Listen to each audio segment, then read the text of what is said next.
Assalamualaikum warahmatullahi wabarakatuh. Saya Khadijah Makarim. Topik kita kali ini adalah fungsi bab 3 dalam skripsi.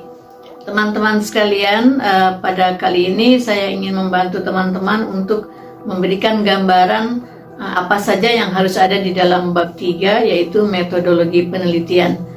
Bagi teman-teman yang di kampusnya itu punya pedoman penulisan skripsi sejumlah 5 bab, berarti bab 3 itu adalah metodologi penelitian. Jadi maksudnya metodologi penelitian ini ada di posisi bab 3. Tetapi ada juga teman-teman yang kampusnya itu memberi pedoman atau punya pedoman penulisan skripsinya 6 bab, maka metodologi penelitian ada di bab 4. Jadi bagi yang skripsinya itu terdiri dari 5 bab, bab 1 pendahuluan, bab 2 kajian teori, bab 3 metodologi penelitian, bab 4 analisa data dan pembahasan, dan bab 5 penutup.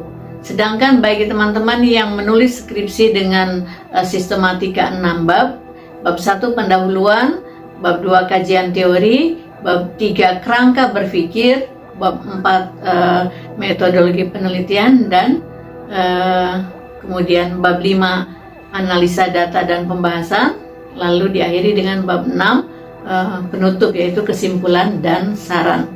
Baik teman-teman sekalian, apa yang dimaksud dengan metodologi penelitian yang kita bahas? Saya ambil contoh yang menganut 5 bab aja dulu ya. Jadi kan judulnya tadi fungsi bab 3 dalam skripsi. Jadi metodologi penelitian itu adalah proses ilmiah untuk mendapatkan data yang akan digunakan untuk keperluan penelitian. Jadi kalau kita lihat isi bab 3 itu adalah menjelaskan cara untuk memecahkan masalah, ya, memecahkan masalah penelitian dengan cara-cara yang ilmiah, cara-cara yang sistematis itu, teratur itu, tahap-tahapannya teratur. Nah, itu dijelaskan di bab 3. Nah, kemudian kalau kita lihat sederhananya di bab 3 itu adalah yang pertama menjelaskan metode apa yang akan digunakan di bab 3 itu.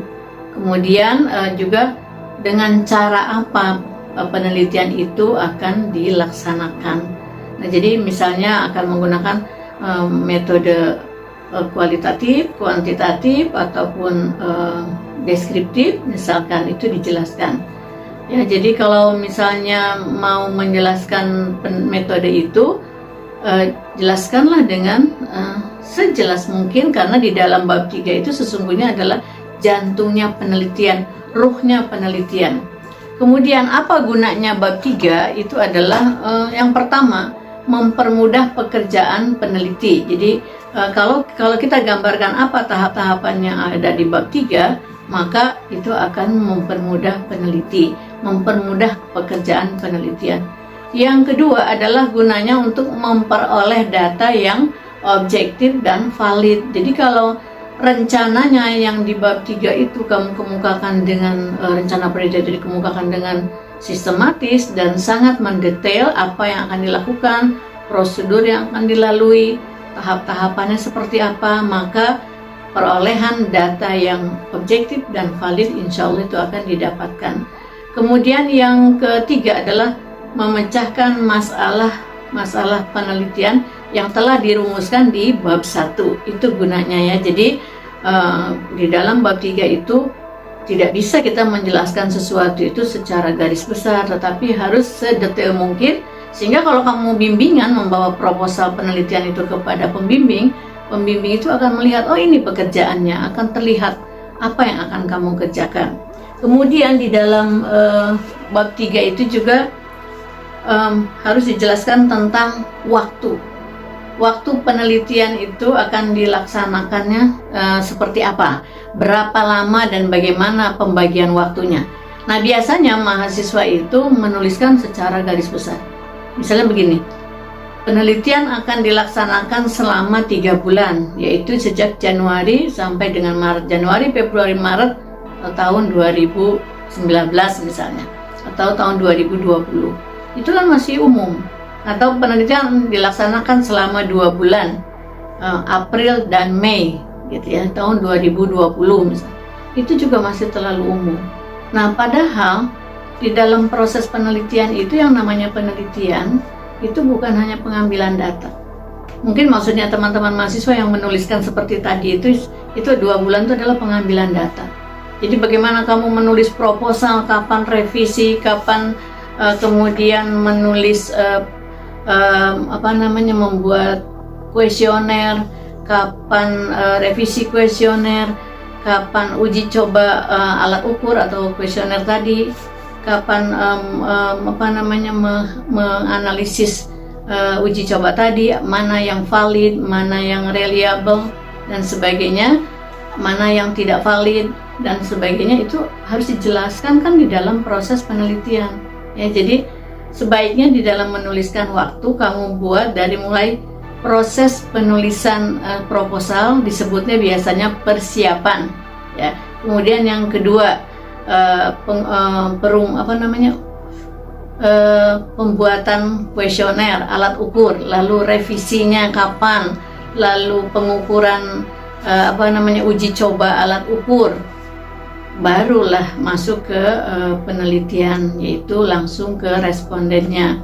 Nah, misalnya dalam ilmu-ilmu sosial, kamu misalnya akan mengukur berapa respondennya, misalnya 100 responden. Nah, lakukan dulu uji coba instrumennya. Setelah uji coba, dianalisis mana instrumen yang valid, mana yang tidak valid. Berarti harus mengulang, yang tidak valid harus dibuat lagi atau mungkin dibuang. Jadi silahkan ambil keputusan bersama-sama dosen pembimbing. Apakah yang tidak valid itu dibuang lalu berkurang instrumennya, pertanyaannya, itemnya, atau dibuat lagi instrumen yang baru, berarti ada uji coba yang kedua. Tergantung persetujuan antara kamu dengan dosen pembimbing.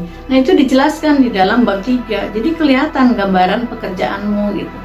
Nah, setelah uji coba instrumen, barulah pelaksanaan penelitian. Kapan itu? Yang kedua, yang harus kamu lakukan di dalam penjelasan waktu, sebaiknya dibuat per minggu supaya detail, bukan per bulan. Kalau per bulan terlalu luas ya. Jadi buatlah bulan ke-1, minggu ke-1, minggu ke-2, ketiga, keempat, bulan kedua, minggu ke-1, kedua, ketiga, keempat, dan seterusnya. Jadi pembimbing itu akan tahu bagaimana cara kerjamu, bagaimana usahamu, apa yang dilakukan dari minggu ke minggu. Jadi kelihatan pekerjaanmu oleh pembimbing itu ya. Di waktu itu harus dibuat sedetail mungkin. Kemudian yang kedua, tempat penelitian. Tempat penelitian itu harus dijelaskan juga mengapa memilih tempat itu. Bukan karena alasan-alasan karena itu dekat dengan rumah, karena di situ ada fasilitas yang bisa mempermudah pekerjaan penelitianmu, karena di situ ada kenalan dan sebagainya, tapi itu adalah harus ditutup sebagai alasan-alasan yang informal, nggak bisa diangkat menjadi alasan yang formal ilmiah. Jadi bagaimana kamu memilih tempat itu, penjelasan ilmiahnya harus ada. Misalnya, mengapa memilih, misalnya kalau judulnya tentang peningkatan gizi balita misalnya ya, kemudian karena diidentifikasi bahwa satu lokasi balitanya itu banyak, kemudian gizinya buruk misalnya. Nah, kemudian kamu akan meneliti. Nah, tempat tinggal yang kamu itu dengan desa yang bersangkutan itu dekat, supaya efisien, murah biayanya, kamu ambil desa yang terdekat dengan rumah tinggalmu. Nggak apa-apa, tapi itu harus ditutup. Itu kan alasan informal. Alasan formalnya adalah kamu harus mencari tahu dulu di desa itu berapa persen, berapa banyak balita, kemudian berapa persen yang gizinya buruk, berapa persen yang sudah membaik. Lalu bagaimana kegiatan tim penggerak PKK yang biasanya ada di Posyandu, bagaimana tingkat partisipasinya, bagaimana kinerjanya. Nah, itu dilihat. Jadi masukkanlah di dalam alasan mengapa satu tempat itu kamu pilih sebagai tempat penelitianmu.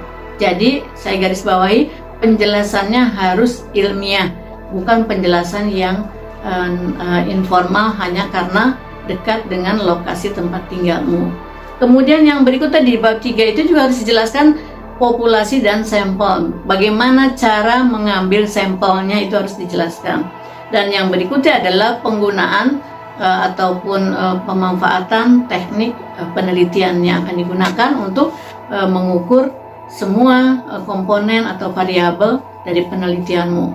Misalnya yang akan digunakan itu ada 3 misalnya. 1 observasi, 2 wawancara, 3 FGD misalnya, focus group discussion. Nah, lagi-lagi dalam bab 3 kadang mahasiswa menuliskan 1 tekniknya observasi, tapi tidak dijelaskan observasi itu untuk mengukur apa, wawancara untuk mengukur apa. Jadi harus dijelaskan, misalnya akan menggunakan observasi. Observasi ini adalah untuk mengukur variabel ini. Teknik wawancara yang akan digunakan ini adalah untuk mengukur variabel ini misalnya. Kemudian juga dijelaskan bentuk wawancaranya, apakah wawancara terbuka atau wawancara tertutup. Lalu yang ketiga, FGD. FGD digunakan untuk mengukur variabel apa gitu. Jadi akan kelihatan tekniknya apa untuk mengukur apa gitu ya. Nah, ini semua ada di bab 3. Baik teman-teman sekalian, itu gambaran yang harus ada di dalam bab 3. Dan lagi-lagi bab 3 ini adalah ruhnya penelitian, nyawanya penelitian, karena di situ dijelaskan proses penelitian yang akan kamu laksanakan seperti apa. Jadi kalau dilihat urutannya dari judul ya, judul itu menjawab apa yang akan kamu teliti. Lalu di latar belakang, bab 1 itu ada latar belakang, itu menjelaskan mengapa kamu melakukan penelitian itu, ya kan? Lalu di bab 3, bagaimana penelitian itu akan dilaksanakan. Itu untuk menjawab pertanyaan bagaimana penelitian itu akan dilaksanakan. Jadi kalau kamu menjelaskan secara detail, lalu kamu datang ke pembimbing melihat bab 3 itu, insya Allah pembimbing akan segera menyetujui judulmu itu kalau memang udah kelihatan apa yang akan kamu kerjakan di dalam bab 3 itu. Jadi ada runtutan yang bagus gitu ya, yang benang merahnya kelihatan dari mulai judul, latar belakang, lalu teori yang digunakan, lalu proses penelitian yang akan kamu laksanakan digambarkan sedetail mungkin di bab 3. Itu ya fungsinya bab 3. Sekali lagi saya jelaskan bahwa bab 3 itu adalah jantungnya penelitian, ruhnya penelitian ada di situ. Baik teman-teman, jangan lupa share ke teman-teman lain yang sedang menulis proposal. Mudah-mudahan ini bisa membantu, dan mohon maaf bila ada kesalahan. Jangan lupa subscribe, like, dan komen. Terima kasih, sampai ketemu lagi di video selanjutnya dengan konten-konten yang lebih menarik dan insya Allah diperlukan oleh teman-teman sekalian di dalam menulis skripsi. Assalamualaikum warahmatullahi wabarakatuh.